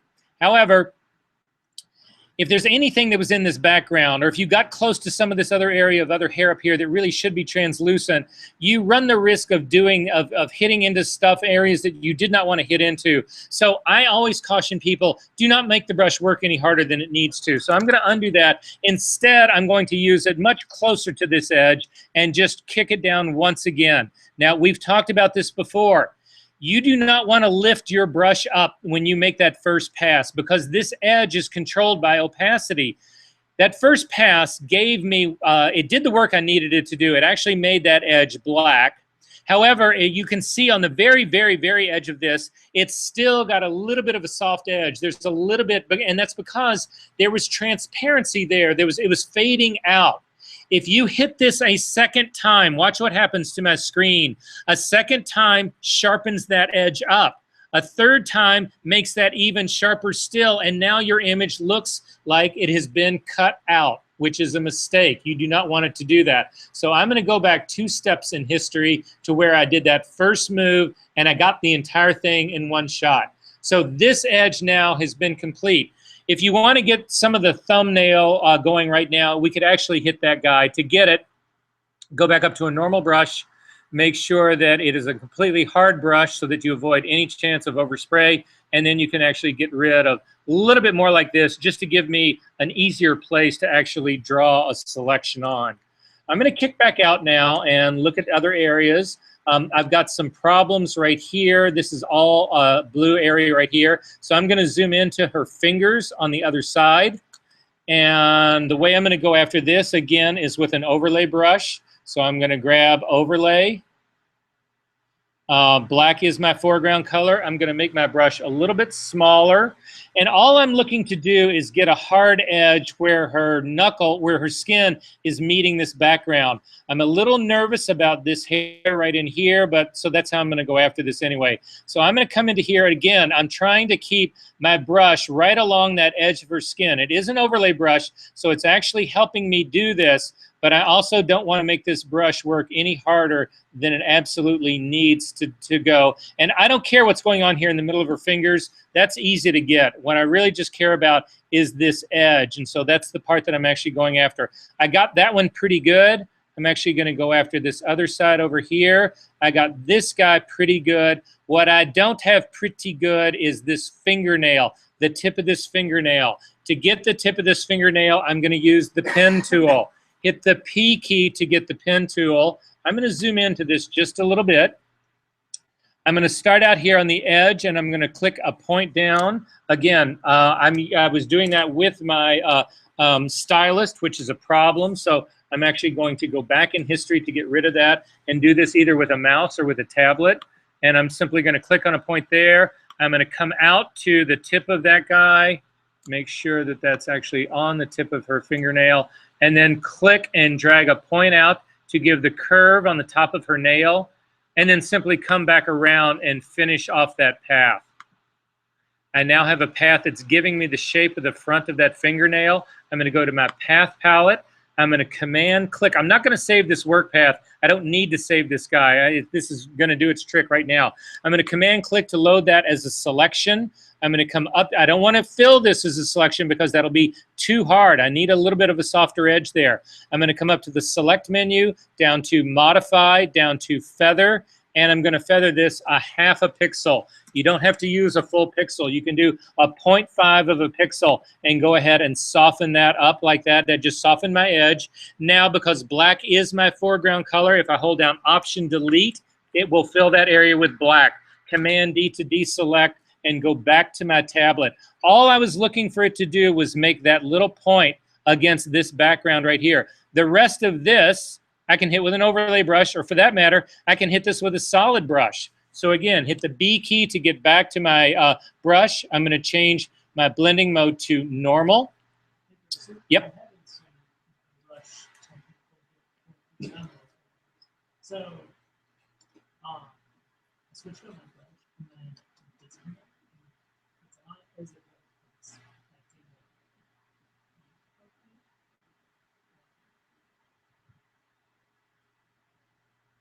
No, that's because your brush is so gigantic, you just paint it over your entire image.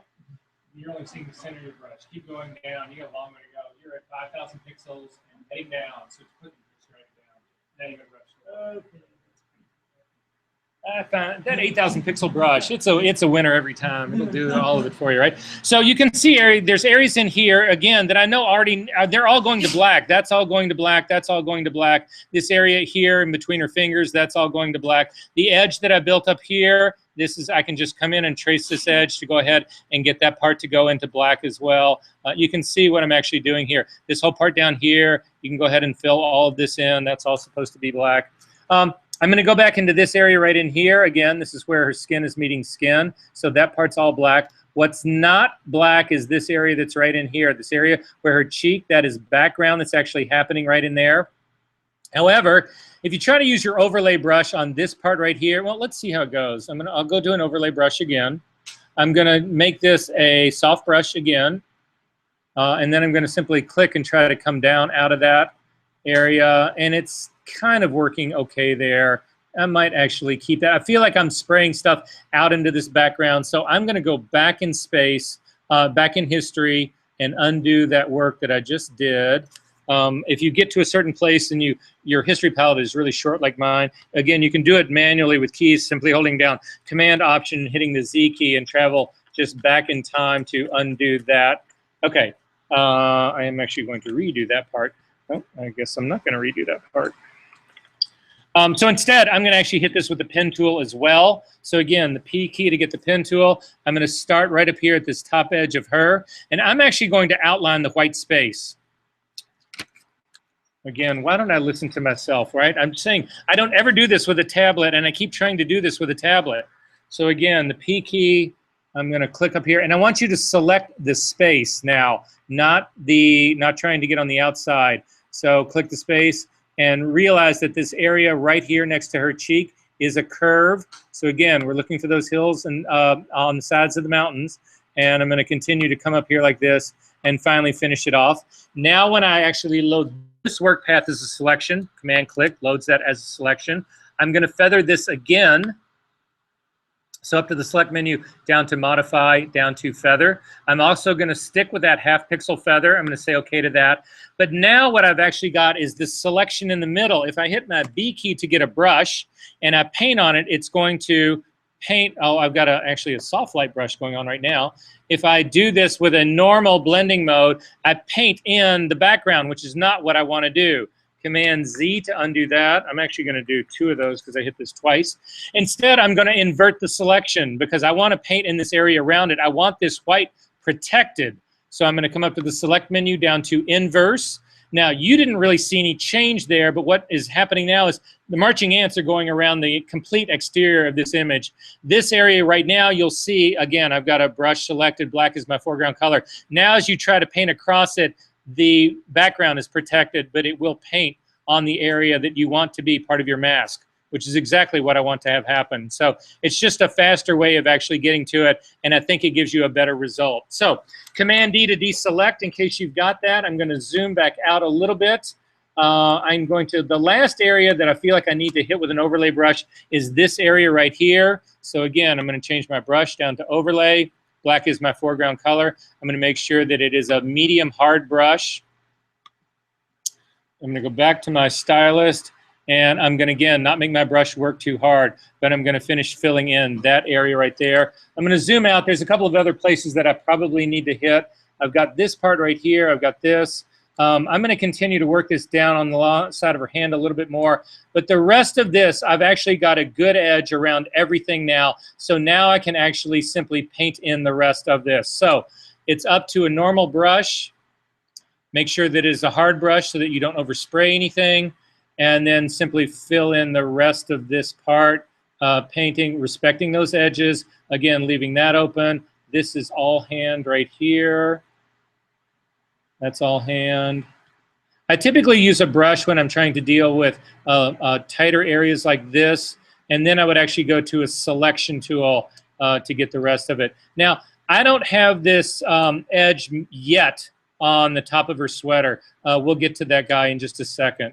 So I'm going to zoom all the way back out now. And you'll see what I meant by I can actually now use a bigger area. I've actually got a line here now that I can actually draw using my lasso tool. So I am going to hit the lasso tool, the L key, and then I'm going to start dragging in this area right here. I'm going to make sure that I get all of her hair there. I'm going to stop along this line down here. I already did overlay brush down in this area right in here. I'm going to select this area right in here, and then I'm going to come back into this line that I've actually got going along her hand, and then back up again. And I've made this selection right here, and I'm simply Option Delete to fill that with black, Command D to deselect. I can do the same thing on the rest of her sweater, but I'm going to do that only after I get this shoulder edge right here. In order to get the shoulder edge, I'm going to do the very same trick that we did before. I'm actually going to look to see if I've got a layer that's actually giving me a better edge. So I'm looking at my red layer. The red layer is giving me, I'm going to zoom into this area to check and make sure. Red layer is giving me pretty good separation between there. I'm going to look at the green. That is awful. That is not a good separation at all. And I'm going to look at the blue, and that's just as bad, if not worse. So my red is the only option. It's the only one that is giving me contrast between the sweater and the background. And that's all I want. I'm just looking for this edge of her shoulder. I'm not looking, I've already got the rest of this selected. I've got her hair separated out, hair on both sides. I've got the other shoulder. All of that's already taken care of. This shoulder is not taken care of. So I need to do this guy right now. So in order to do this guy right now, I'm actually going to copy the red channel by dragging it down, exact same move we did before. I'm going to click on red copy and rename it and call it temp shoulder.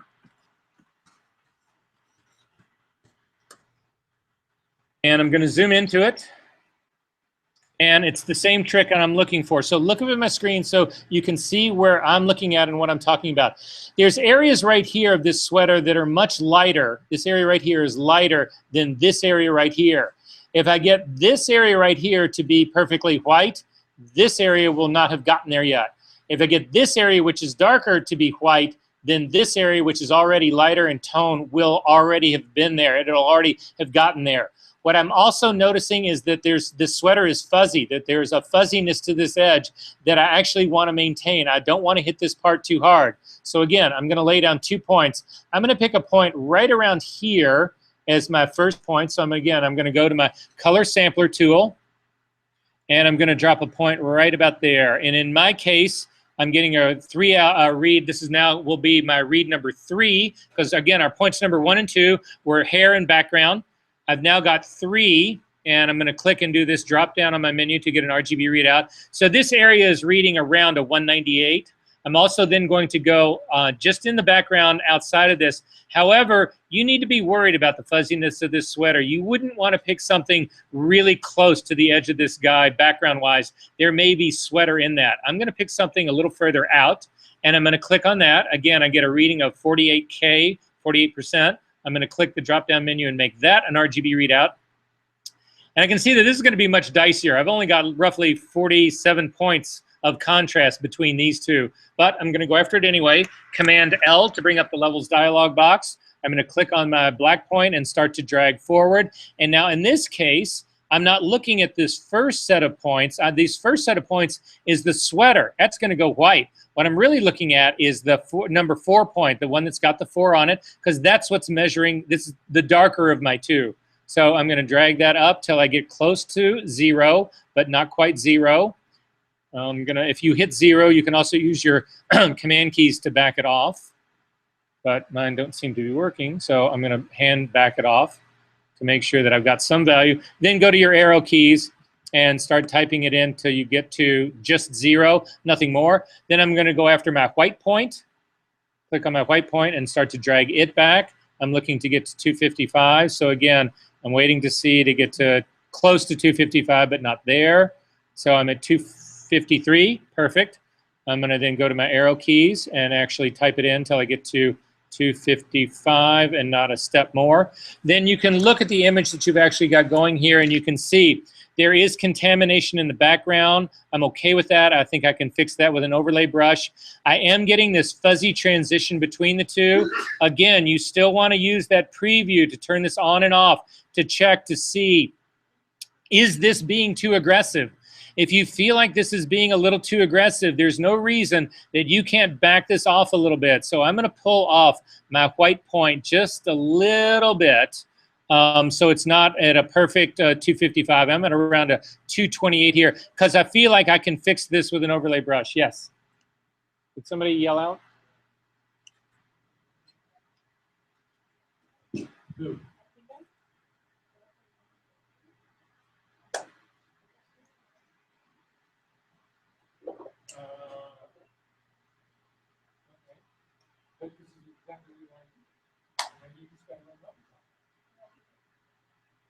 Oh, this is actually an interesting possibility. If you've still got an active selection going, you can't do any work on this, so hit cancel. Hit Command D to make sure that you don't have an active layer going, and then come back to your actually you can history. I don't see where you've done levels on this. I don't see where you've actually duplicated this channel and moved it into one. This is where you put in the sample points. So you can oh, undo it? Okay, well let's try again. So there you go. So then just start dragging up. What you're looking for is these 4 again.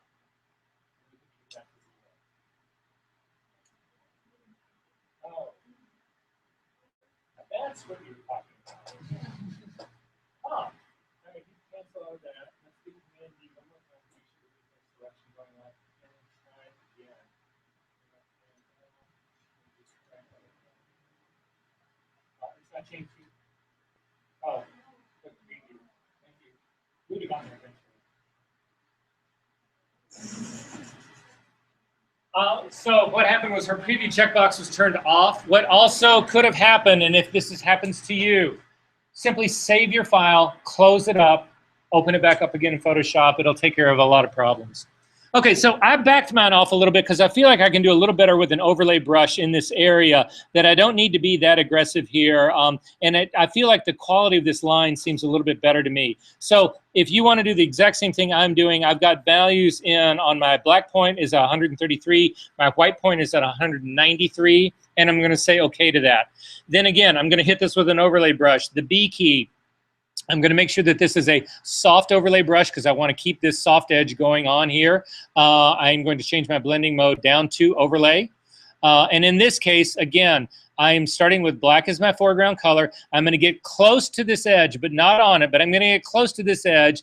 And again, it's a soft brush, and I'm going to click and draw away, and click and draw away, and click and draw away, and draw away. And I'm just going to do that running right down the line. I don't worry about the rest of this. I'm only really looking to get this edge quality here. So that's the only thing I really care about is the edge. So again, I'm using the space bar to get the hand temporarily to move on down the line. And I feel like I've gotten my black work is done pretty well. I'm now going to hit the X key to change my foreground color to white.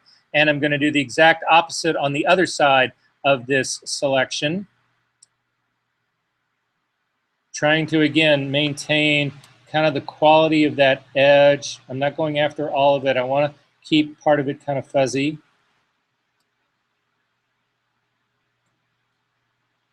And I feel pretty good about that.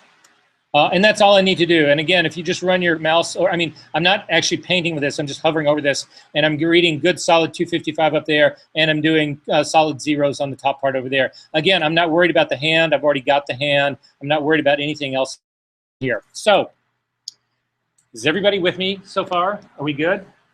Okay, so I need to use this thing now to actually work on my blue background layer. I need to actually put this into place. But to see what really happens, I want you to come over to the layers palette first, and I want you to put on a blank new layer, just an empty new layer up on top.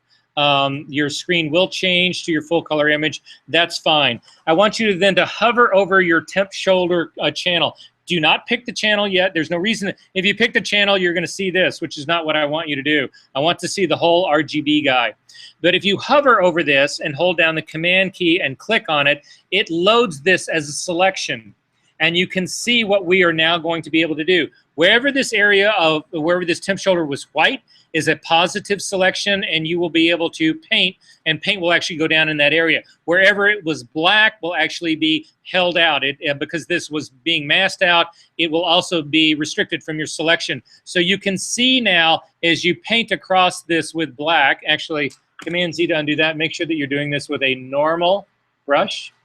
100% opacity, 100% flow. Hit the D key to get my colors to default. If black is not your foreground color, hit the X key to make it your foreground color. And now again, come over this and you will see what this is actually doing. That selection that we just made is controlling where I can actually paint. So it's protecting the background and painting on the figure, which is exactly what I want this to do. If you've done this, hit Command Z to undo that really quick. This was something I was talking to you guys about before. I have a problem seeing what's really going on because of these marching ants. If you want to do this work without the marching ants, you can temporarily hide them. They'll still be in effect, but we're going to hide them. If you hit the Command H, you will hide them. Now, on your machines, when you hit Command H, it brings up a dialog box that offers either to let you hide the extras in Photoshop or to hide Photoshop itself, the program. You would always pick hide the extras. Having it hide Photoshop seems to me to be a waste of a command key. Once you do that, then you can do that very same move again. You can now paint over this, but you can actually see exactly what's happening. And you see that we're keeping that feathery quality of the sweater, the sort of feathered edge of it all. But again, this works exactly, I need everybody to look at my screen, this works exactly the way we were talking about when we were using the overlay brush on the other shoulder. Is that this is now a transparent area here. This is going from solid selection through an area of partial selection to an area of no selection at all. In that transition, there is an area, a shift in opacity here that you want to maintain. You want to keep it. If you hit this a second time, that opacity is still built into your mask, and what you end up doing is this. You end up hitting it a second time, and it ends up getting sharper. If you pass over this a third time, every single time, it's working like the overlay brush. It's not taking you to 100% black, but it's getting more and more and more there. That is a mistake. That is going to ultimately end up being way too strong of a cutout. So instead, I'm going to go back in time to get rid of that. Command H will bring up the marching ants again. You can throw this layer away. I just wanted you to see what was really going on. And now we can go back to our channel that we've been using, the blue background channel, or in my case, I'm from Norway, so I always have these odd J's in the middle of my blue background, whatever. And you can see it's just this edge that I want to get. Now, I want to get this in one paint stroke. I can't see this over here, so I'm actually going to make my image slightly smaller so that I can do this one edge in one single brush stroke. So again, a normal blending mode, 100% opacity, 100% flow. It doesn't really matter whether your brush is hard or soft in this because the selection is controlling that edge. So I'm going to click out of this so I don't see it. And again, I'm going to start here right next to the hand. I'm going to click and realize that white is my foreground color. Command Z to undo that. Hit the X key to make sure black is my foreground color. And then paint this in one single stroke. And I'm done. That's the edge. It's finished. Command D to deselect. And now you can make sure that you do have a hard brush because you do not want to overspray this. I'm going to give myself just a little bit more room by painting a little bit longer along this edge again. Then I'm going to double click on the hand, which will jump my image out to the maximum that it actually needs to be out. I'm going to zoom into this area just a little bit more, hit the B key. I'm going to give myself just a little bit more room in here because I'm not that great using, well, I'm just going to give myself a little bit more room in here like this. And once I get this, then I can use my lasso tool. I'm going to zoom out. I can use my lasso tool to get the entire rest of this image. Okay, the L key. And you simply need to draw and make sure that you stay inside that edge. You do not want to go anywhere near that edge. And I'm going to circle all the way around the rest of this and back up along this shoulder and come back up again and complete that and fill that with black. Command,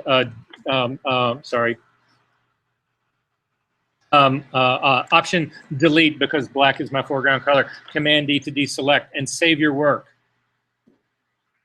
Up to the file menu, down to save. Good job. Okay. So if I zoom in on this guy right now, this is what my image is actually looking like, and I'm actually feeling pretty good about this. This part is actually looking pretty good. I want to see how well it really ultimately is. So I'm going to come back over to, I'm going to come up to the top and select my, oh, first off, I take that back. I'm not coming up to the top. I'm going to take that temporary shoulder, and I'm going to throw that temporary shoulder away. This is something that you need to start getting into the habit of doing. It's done everything it was meant to do. It gave me that shoulder. I don't want that thing anymore. I certainly don't want to clutter this up because this channels palette's going to get confusing enough as it is. So I'm going to say okay to that. Yes, I wanted to get rid. That got rid of everybody but that guy. Command Z to undo that. Again, oh, my temporary guy is gone. Never mind. It just selected that blue background ground. So select the very top, the RGB guy, to see how this ultimately ended up working, to see if this does work. I'm going to add a blank layer on top of this sunny background layer. So I'm going to simply put in a blank background layer. I'm going to hit the D key to, again, default my colors to black and white. I'm going to hold down Command Delete to fill that layer with white. I'm then going to make a copy of Sunny, of the image layer. I'm going to drag that up above the white layer so that it's sitting up on top of this. So this will show me how good my mask ended up being using the mask and seeing a white background that will come through it. So I'm going to scroll down now so I can see the blue background. I'm going to hold down the option key, the command key, and click on this. It loads it as a selection. I'm going to come back to my layers palette. I've got this top selection. This top layer is selected. It's highlighted, and I'm simply going to add a layer mask to it. Now, in this case, it is the inverse of what I need. So I am going to invert this mask. Command I will invert it. But since I inverted it here, I also need to invert it here in my blue background layer, which is odd the way this is actually working because I loaded that mask, but because this mask is, you'll see that it ended up actually being inverted. So you can simply click on your blue background and invert it, Command I. Same thing, it'll work the exact same way. And now these two actually are the same. Now you will see that we have spill on Sunny. You'll see that that blue is actually coming through. So while we're here, we're going to fix the spill. But first off, I would rename this background because what it actually is, oh, wait, this isn't. This was actually correct. I am not seeing the background now, and I wanted this to actually show me the background. So I would be fixing the spill here would be on the hair mask, not on the background mask. So to do this, to make sure that this is the background mask, I'm going to invert that again. And this is showing my blue background, which also means I need to invert it in my channel palette. So that thing I just told you was completely wrong because this is the correct mask. This mask is now showing me my blue background. So I would double click on the layer and rename it blue background. Yes, you do, because it was correct to begin with. Again, you see it's white in the channel. This is white down here in the channel, which lets the background show through. The figure is black, which hides the figure, which is exactly what we need to have a blue background. So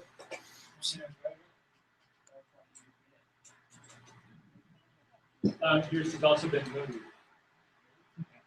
So just go back in history if this has all happened. If you go back in history, so before we did any of that kind So go to the last, add the layer or the fine. That part's actually right. So now load this selection. And click below. Back over to your mask and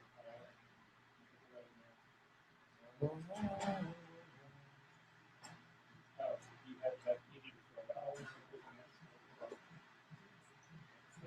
Exactly. Yeah, save your work. You can save your work at this point. Yeah.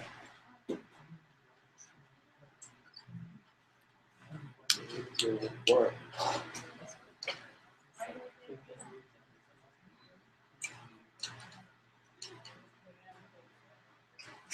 Oh, yeah, you want to stay away from that. That's exactly what you need. No, that's good. Exactly where it's at.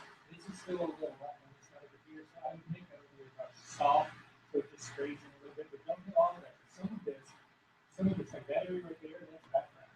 So you don't want to cover that. You want to keep that. That's how you're supposed to show. Yeah, exactly. 6.1. No, you avoid that edge. That's all been done for you.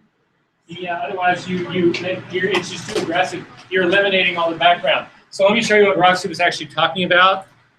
Look at it on my screen really quick. She was saying, she was looking at this background right here. She was in close to this edge, and she was saying, shouldn't I be using an overlay brush to actually do work on this stuff? So for instance, I'm going to hit the B key. I am going to go to an overlay brush. I would still make it a soft one, even if I felt like I needed to work in this area.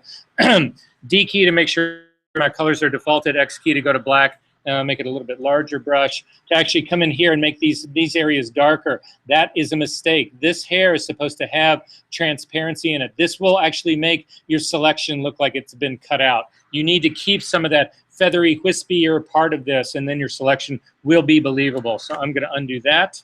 And then again, save your work. Come up and just hit save to actually do this. Okay, so that's the beginning of this. So I'm going to double click on the hand. We've got an option now to actually go after the next part of this. And typically what I would do for the next part of this is the next thing I would go after would be the sweater. So let's see how that part actually works. So I'm going to show you, we'll go after the sweater. So the sweater, and this is what I was trying to talk to you guys about before. When we think about what's going on here, the sweater, if I want to select the sweater area would actually be white and everything else would be black, right? But I've already got this line. I've already got the line where the sweater actually meets the blue background. That line has already been established. What I don't have is where the skin actually meets the sweater. So if we actually turn off that eyeball, turn off the white layer, and we really look at what we've got going here, I've actually already established this line, the knockout line of this sweater here at the top, and the other one on the other side here. Those already exist to me. Actually, so does this hairline right here. So if I wanted to make a selection of the hair, we've already made the selection where the hair actually meets this blue background. It's sitting right here. It's already, this is it right here. That selection has already been made. So I'm going to go after the sweater, where the sweater meets the blue sky next. In order to do that, I'm simply going to copy my blue background layer by simply dragging it down. I now have a copy of this blue background. I'm going to double click on it to change it to sweater.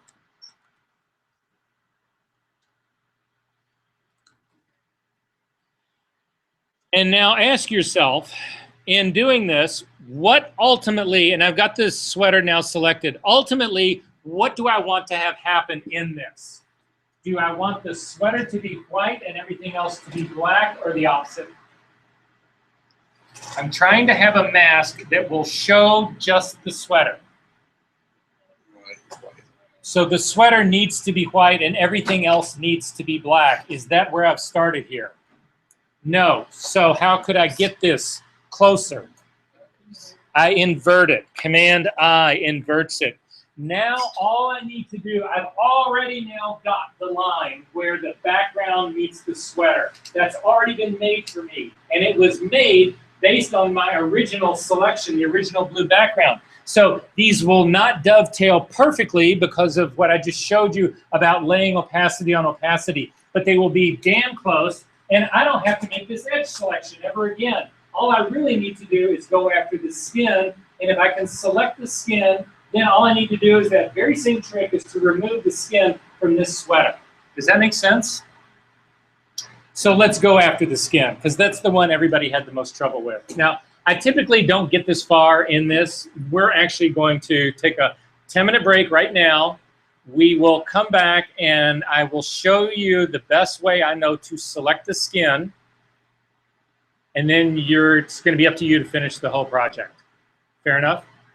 But I've already gotten you a long ways, right? We've already got a good part of the sweater made. If I can select the skin effectively, then all I need to do is subtract the skin here from the sweater. But I will also have the skin. So what's left? The hair. The hair. So if I subtract the blue background, the yellow sweater, and the skin from a channel, what am I left with? The hair. Does that make sense how this is going? All right, so quick 10 minutes, guys. Come back. Save your work.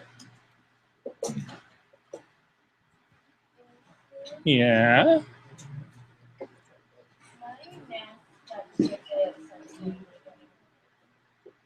Looks like I'm going to guess the mascot. It's been moved. You see that little like we've got on it? It's not in register anymore. So we need to go back in time and see this nudge thing. I think that's maybe where you ran into trouble. Go back to, oh, where did things go wrong?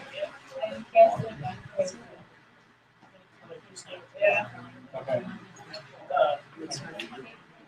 Okay, well, let's see. We might be able to actually get it back in place. So go ahead and deselect this guy. And let's zoom in through this corner here. And let's just grab, you've got your channel here, the V key to get the move tool. And see what happens with that. You can see that black line that's right there. And you can also use your arrow keys just to do that. So that needs to go up there. Or actually use the move tool, actually drag it down a lot. Let's get it off. And then drag it up till it just clicks. It should snap. And then you need to do the same thing right to left.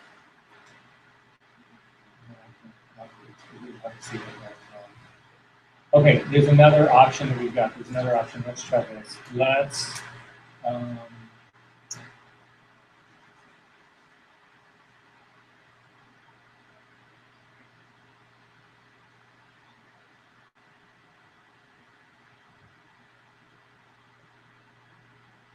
go.